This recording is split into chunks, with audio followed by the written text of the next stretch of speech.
With the recent and huge success of the One Piece live-action adaptation, I cannot help but to wonder when, or if, or how we're gonna get a Naruto live-action adaptation. Because it just makes sense, right? Naruto is one of the big three. One Piece, another one of the big three, has made a lot of money, has gotten a lot of views from this live-action adaptation, and Naruto so happens to be the most popular anime of all time worldwide. It's far more popular than One Piece has ever been with general audiences. Like it or not, Naruto is in the collective zeitgeist. People do Naruto runs. People that don't even know what Naruto is run like Naruto characters. People mimic hand signs. Naruto is probably the closest anime has ever gotten to the mainstream. And yes, there are other anime that are extremely popular, rivaling Naruto like Dragon Ball, but Dragon Ball, well, the audience is getting older and more tired. And Pokemon, but Pokemon is mostly games. The anime is pretty much secondary. And both of these have already gotten live-action adaptations. The Detective Pikachu movies, which were actually pretty well received, even though it's very different from the anime premise, and Dragon Ball Evolution, which is overwhelmingly disliked. You could say Demon Slayer is also extremely popular nowadays, but it's not even close to being at this level of popularity and ingrained in the collective zeitgeist as Naruto is. And out of the great popular anime, Naruto is the only one that's never really gotten a live-action adaptation, and now that One Piece has actually gotten an extremely successful and well-made one, it seems like a given that Naruto's eventually gonna get his. Because, let's be real, One Piece was pretty much the first good anime adaptation to a live-action show. Other attempts were absolutely mediocre, and I'm mostly talking about Western media here. Yes, I've heard of good adaptations to live-action that they made in Japan, but even though they may be good, they have much lower budgets, and I've never seen them, so I can't really comment. Still, when it comes to the West, One Piece being a good show, the live-action version is a paradigm shift, because nobody was really expecting it. Before the show came out, everybody was mocking it, saying that it was going to be absolute garbage, that they were going to destroy One Piece, and that just wasn't the case. So, did they learn anything from this experience with live-action One Piece? Can they actually make a good Naruto live-action? And if so, what would be the greatest challenges to make Naruto into live action? Because it's not as simple as you may think. The first thing we have to analyze is how the One Piece live action show was good. What they do differently from the countless other anime live action productions in the West that were absolute garbage. And the answer is extremely simple, actually. They stuck with the source material. And they also had the author of One Piece making decisions and essentially ordering what they had to do with the show with an iron fist. Oda, the author of One Piece, according to reports, was not negotiating his creative vision for the live-action series. Whenever the producers told him they wanted to do something that he didn't agree with, he was simply denying them and saying, if you do that way, there's not gonna be a show, okay? You're gonna do it my way. It's a crazy idea, right? When you're adapting something, to stick with the source material sounds so counterintuitive. I don't know how they didn't figure this out before. Well, the thing is that the Hollywood producers and the Western producers, they think the Western audiences are not really going to enjoy the Eastern style of storytelling, which manga and anime fall under. And this is just such a stupid idea because people in the West watch anime and read manga as well. And the reason why people do so is because they enjoy those stories and the style which they're told in. But you can see time and time again when they tried several anime adaptations that they westernize and make it like Hollywood movies, like something you would watch in a Saturday night. I mean, did you see Netflix's Death Note? That was the quintessential example of that. And that movie is absolutely atrocious. And this idea of sticking with the source material is so important that when you compare One Piece, the live action of course, to the live action Cowboy Bebop, which were made by the same people, the contrast is night and day because they didn't really adhere to the source material when adapting Cowboy Bebop, and they didn't really take advice from the creators of Cowboy Bebop, and they did so for One Piece, and the results couldn't be different. And yeah, this is the secret to make a good live-action adaptation of an anime, and it's not really a secret, it's pretty obvious if you think about it. The thing is that I'm not even sure how excited Kishimoto would be to oversee a live-action adaptation, or even people that Kishimoto trusts, because I can see a live-action Naruto being absolutely atrocious, being westernized, turning into something that you would see in the Disney Channel. But assuming this hypothetical scenario is a go, and Kishimoto oversees the production of live-action Naruto, the next question is there any merit to adapt Naruto into live action? Because it's the same story. Is it really necessary? You already have the anime, you have the manga. Do you really need another way to tell the story? And if you asked me this question a couple of years ago, I would probably say no, this is just stupid. There's no reason for you to make a live action Naruto because you already have the anime and the manga. But when you think about it from a different perspective, making a live action series has a lot of benefits for the franchise overall. First, because a lot of people are just not going to watch the anime or read the manga because they just don't read that type of media or watch the type of media. And that's a lot of people, like, oh, it's a cartoon, I'm not gonna watch it. But if it's a live action series, then there's a much higher incentive. A lot of people that had never watched an anime in their lives watched the One Piece live action show and they enjoyed it, which means an influx of new fans and people that suddenly became fans of your series are going to arrive and start to watch the anime and buy the manga. And from a commercial standpoint, if you make a good live action series, this is great for the entire franchise. It's not just a live action show that's gonna make money, but you're gonna sell more manga, you're gonna sell more episodes for streaming and whatnot, you're gonna sell more merch of all varieties, and Naruto has a lot of merch. And the most important thing, you're going to introduce this story to many people that would never experience it otherwise, which is a great thing. So now let's try to imagine how this hypothetical live-action Naruto series would unfold, how they would develop it, create it, shoot, film, do whatever they had to do. Because there are a lot of variables and it's very interesting to think about it. And I'm gonna be using the live-action One Piece series to compare and contrast how the Naruto series would probably be transferred into live action. So the One Piece live action has 8 episodes and they adapt, give or take, 95 manga chapters, which is about 12 chapters per episode, each episode being around 50 minutes long. That's very fast paced. One would call it rushed if this was an anime adaptation. However, because it's live action, there are certain things in the One Piece series that they simply cut out. Minor characters, minor plot points. They cut the fat and focus on the more important stuff, the more engaging stuff, and therefore the pacing of the live action One Piece is actually far faster than the manga and obviously much faster than the anime. So if we apply the same logic to Naruto, 95 chapters would land you in the middle of the Chunin exams, and that's actually between the preliminaries and the final round when they're training and doing all that stuff, which is actually a decent place for you to stop a first season if you think about it. You can end the first season when the preliminaries end, setting up a cliffhanger for how the Chunin exams are going to end, and then the second season, a hypothetical second season obviously, it would be about first the training between the preliminaries and the final round, then the final round itself, and then the Konoha Crush arc, which is the climax of the Chunin exams. That would give you about 40 some chapters in the second season, which you could also add the Search for Tsunade arc on top, and then that would be pretty much the same length as the first season. And then the third season could focus on the Sasuke retrieval arc entirely. I think this would be a pretty interesting idea as to how you would adapt Naruto Part 1 into live action. I still think that doing just 8 episodes for 95 chapters in the Naruto series would feel rushed. 10 or 12 episodes would probably be more ideal. You'd have more time to devote to most characters, you'd have more time to show cool fights. But if we are applying the logic that the One Piece live action used, then you're probably gonna cut a couple of characters here and there, a couple of fights, a couple of moments to make things faster and move things along, adapting much more chapters into a single episode than you would with an anime adaptation. So this would be probably an ideal structure to adapt Naruto Part 1 into live action. But now let's talk specifics, because the first thing they have to nail is the look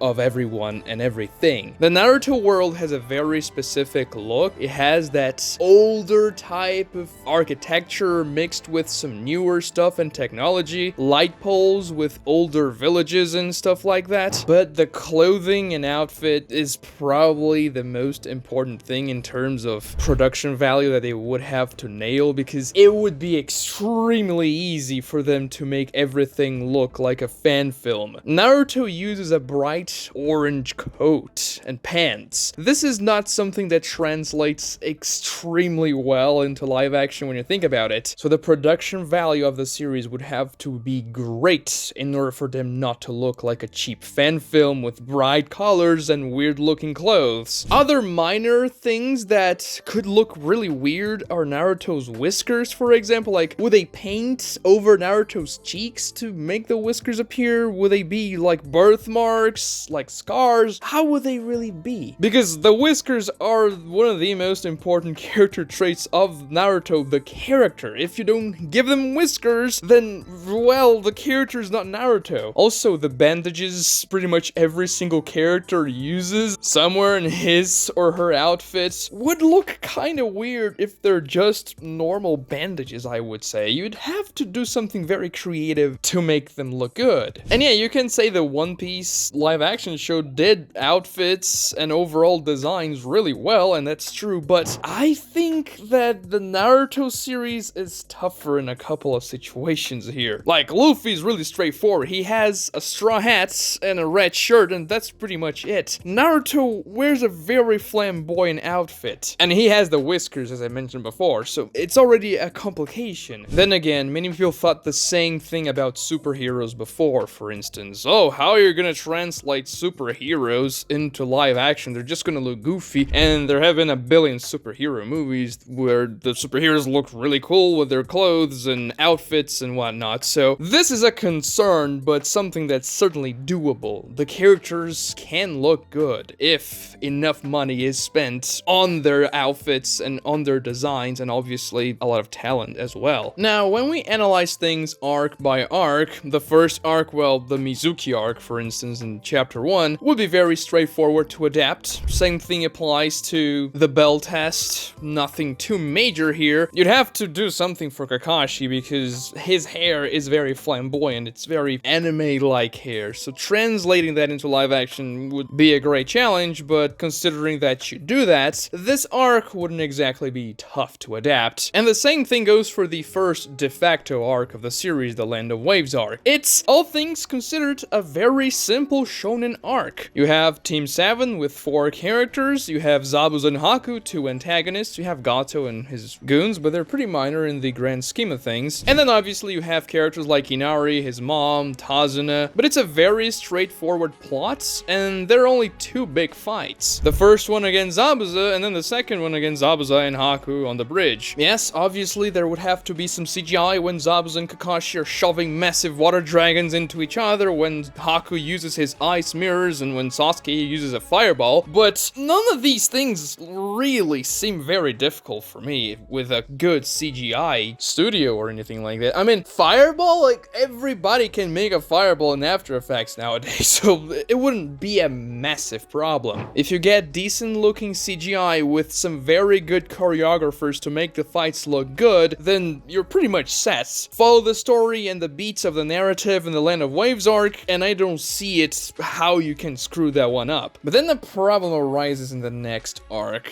and this is where the climax of the first and hypothetical season would be. The Chunin exams. And yes, the Chunin exams is one of the most popular and well-made shonen arcs of all time, and it's an extremely ambitious arc, even in the manga. And that's because Kishimoto literally introduces dozens of characters in a very short span of time. We get introduced to the members of the Konoha 12, to the Sand siblings, to the Sound team, to Kabuto, to Gai, Kurenai, Asuma, and Kishimoto makes it work so well. But when you translate that into a live action show, what I'm afraid is that they're either gonna cut a lot of those characters, or the show could lose focus and not really tell a good story because there are too many characters. Kishimoto managed to achieve an insane balance in the narrative during the Chunin exams, being able to focus on almost every single character for a moment or two, but never losing thread of the overall narrative. And then you may may say, well, it's easy, Tiger, you said it before, just follow the source material, but it's not that easy, because even with the One Piece live-action show, there was a lot of stuff that was either cut or accelerated in the narrative, and with so many characters in, if you cut them or accelerate them, you are gonna lose important bits of the story. Maybe you can combine some stories here and there to make things more concise, but then you're changing the story in fundamental aspects. Because let's be real, the tuning exams introduces more characters than One Piece does in the same period of time. Are we gonna get a fight for every single one of the preliminary fights that we got in the anime? Because yes, several of those fights in the preliminaries were extremely fast, and that was the point. Like, Kishimoto didn't want to linger on the less important characters too much, and Tenten vs. Temari, for example, is literally just one panel, but even when you take that into account, things can get a little problematic for the live-action adaptation. And then there's another problem, which is, if you do it like One Piece did and finish around chapter 95, you would probably end the first season of the live-action show when the preliminaries end. And the problem with that is that there's no actual climax in the end of the preliminaries. They literally end with Dosu fighting Choji, and then they get selected into the brackets of the final round. But it would be a very weird place for you to literally end a season of television. Yes, you can end seasons with a cliffhanger, but you usually have to make a climax as well. And then you may say, well, the climax is obviously Gaara versus Rock Lee. Maybe you can move that fight to be the last one, the preliminaries, to feel more like a climax. And yes, that's one of the best fights of the series. That's one of the fights people love the most. But that fight doesn't really involve Naruto, and he is the main character of your story. If the first season of your show ends with a quote-unquote climax that doesn't involve your protagonist, things just feel extremely weird. There's a rule in storytelling, and obviously rules in storytelling are more like guidelines. You don't have to follow them all the time, but generally this one is really important, which is that your main character must solve your climax. And Naruto does that in the tuning exams. He is the one who eventually beats Gaara in the climax of the arc. And yes, it's technically the Konoha Crush arc, but the Konoha Crush arc and the tuning exams are the same arc. They just really separate the arc when the tuning exams is suspended and then the invasion starts, but it's a direct continuation of that story. It's the same arc. So in an ideal world, the first season of Naruto would have to be adapted all the way till the end of the Konoha Crush arc, when the story actually reaches a good climax. And the problem is that the tuning exam slash the Konoha Crush arc ends at chapter 138, way past the chapter 95 mark, which is up until where live-action One Piece adapted. So an ideal scenario for you to adapt the tuning exams arc would be for the live-action series to be longer. Perhaps you could do 15 episodes of live-action Naruto for the first season and 15 for the second season, and then you can adapt Naruto Part 1 into 2 seasons, putting the Land of Waves and the entire tuning exams in the first season, and then the Search for Tsunade and Sasuke retrieval arc in the second season. But obviously those seasons would have to be longer than just 8 episodes. Otherwise you'd have to cut too much stuff, and then honestly I don't see a point of you making the story if you're gonna change or cut so much. Also in the tuning exams, the fights begin to get a little more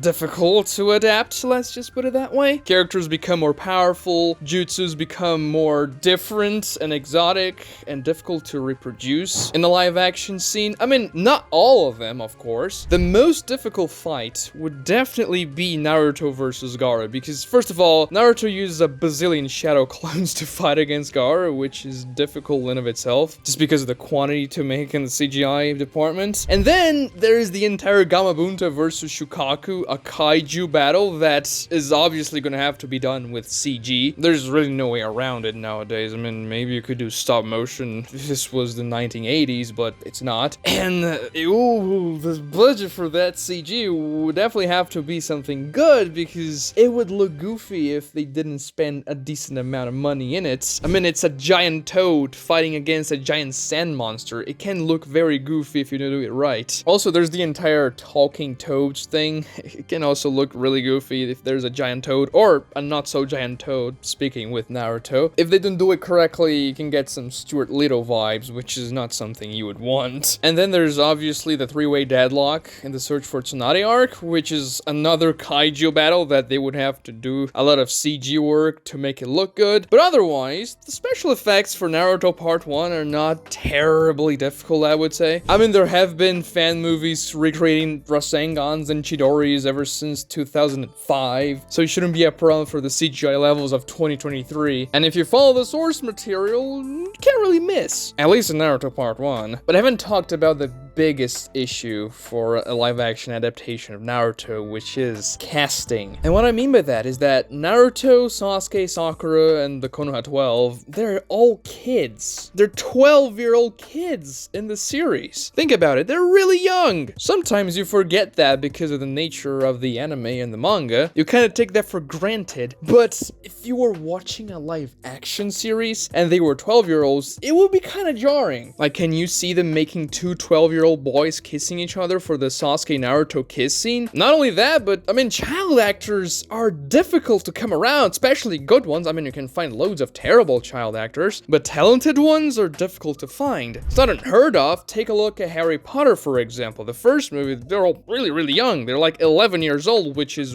kind of what they would have to be for Naruto here. And trust me, if your child actors are bad, it's not gonna work. Just look at the Phantom Menace, for example, and Anakin in that movie. It was terrible. Also, the fact that they're kids can probably turn a lot of people away. Like, oh, they're just little kids? This is a kids show. I don't really want to watch it. Also, when you're talking about the child actors, you can say, well, maybe an older kid can play Naruto, Sasuke, and Sakura and stuff like that, so they can be better actors if you can find a 12-year-old to play them properly. But that's an issue then, because people that are older than 12 years old, 15, whatever, they usually look older than 12 years old. This is a problem that live-action One Piece doesn't have, because Luffy starts the series at 17 years old. I mean, not the beginning because he's a little kid, but for the most part of the series here, he's gonna be 17. Naruto's gonna be 12, which is a big difference. And that's also the thing, you can find actors that are 20, even 25, that can play a 17-year-old convincingly, but you can't really make a 17-year-old play a 12-year-old. Even putting a 15-year-old to play a 12-year-old is already stretching a lot, because when you're younger, it's much more noticeable. When you're growing up and using makeup and other techniques to disguise it, it's probably gonna look worse and worse the more you go down in age. So either they're gonna have to suck it up and just try to find good child actors all around, or they could change the core of the characters and make them older already in part 1. Make them, what, 15 years old in part 1, and then for the time skip they could be 18 or something. But this would be extremely different, because Naruto's story has a point in making them 12-year-olds. It's a world where child soldiers exist. It's a very harsh situation that's the norm in the shinobi system, and that's one of the cruelties of that system. So if you make your world that's supposed to have child soldiers devoid of child soldiers, even though there would be teenage soldiers in this hypothetical here, you would lose some of the meaning of the story. And there are obviously going to be other issues with casting. First, you have to find actors that have a lot of chemistry with each other. Naruto and Sasuke must feel like friends and rivals. If the actors cannot pass that on to the audience, then the story's gonna fail. And because there have to be child actors, this is gonna be even more difficult. But this issue with casting is definitely what bugs me the most with the live-action Naruto series. One Piece wouldn't have to deal with that. Dragon Ball wouldn't have to deal with that. Because once you pass the 15-year-old mark, then actors that are in their 20s can start playing 15-year-old characters. But when the characters are supposed to be 12, there's a limit here. This wouldn't be nearly as much of an issue when you reach Naruto Shippuden, because theoretically, if you're following the story, then the same actors would play the characters when they're older, and because it would be done after Naruto Part 1, they would naturally age and mature into their roles in Naruto Shippuden, post-time skip that is, and it wouldn't be much of a problem. But the thing is, how do you find them when they're 12, and good actors at that? It's definitely the most difficult thing here. But if you want me to talk about a hypothetical live-action adaptation of Naruto Shippuden, leave it in the comments below. Subscribe to this channel if you haven't